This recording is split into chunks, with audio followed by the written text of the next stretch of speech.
Hi, my name is Nicole, and today I want to talk about self-sabotage. So, I'm coming closer to finishing my life coaching courses. I'm going to be starting my book so that I can actually finish my first book. I'm going to be completing my house in the next 6 months. I have to finish getting my house in order, and I realize how much I self-sabotage myself. No, do your homework.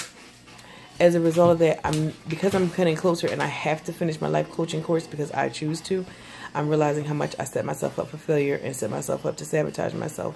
My point in saying that to you is that when you recognize what you're doing, you see what you're doing, you see the pattern that you take, excuse me, and you recognize that you need to change it because you have to be successful, period, like there's no question about it, then you just got to push through. There's a part of me that was doing the videos, watching it, and all of a sudden I started to like watch other things and do other things and start to say, oh, I need to read a book, and oh, I need to I don't know what I was doing, watching the movies when I really wasn't watching TV in order to finish getting this training done. There's a part of you that will find every single reason to not get it done. And sometimes, even as a Christian, we call it the devil, where it's like, the devil's going to try to stop you from any angle that he can come from. Do your homework. I know. So the point is that, you have to find out what are you self-sabotaging ways that you're finding for yourself. If that's the case, then you need to stop it right away. Recognize the pattern, figure out a way to stop it, and just do it. Like, just stop it and say, no, you're not going to let this happen anymore. Now, there's some things that you might have to actually get to the root of. You might have to go to some emotional place and figure out, what is the reason that you're not doing it.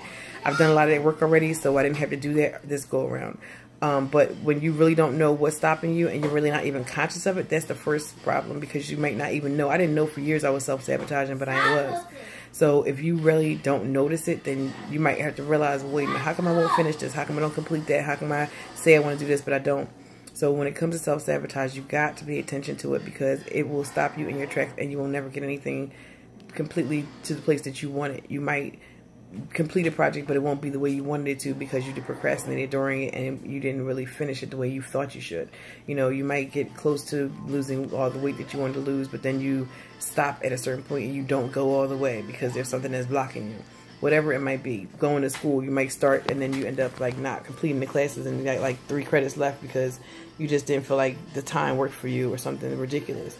But you in a relationship, and next thing you know, the relationship fizzles out because you say, oh, well, he wasn't the right person, or she wasn't the right person for me. For some reason, it's almost ridiculous. Like, you gotta figure, wait a minute.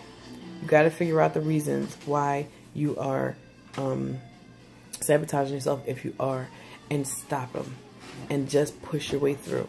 After you figure out why you did it, what's the reason why you did it, what's the goal that you're going towards, and you start doing that work to figure all those things out, then just run and ignore those roadblocks that are coming up, because those little things can stop you. If I didn't listen to myself, I'd still be watching the movies instead of being almost done my life coaching courses. So thanks you guys for listening to my journey to success. Hopefully this helps someone on their journey. Bye.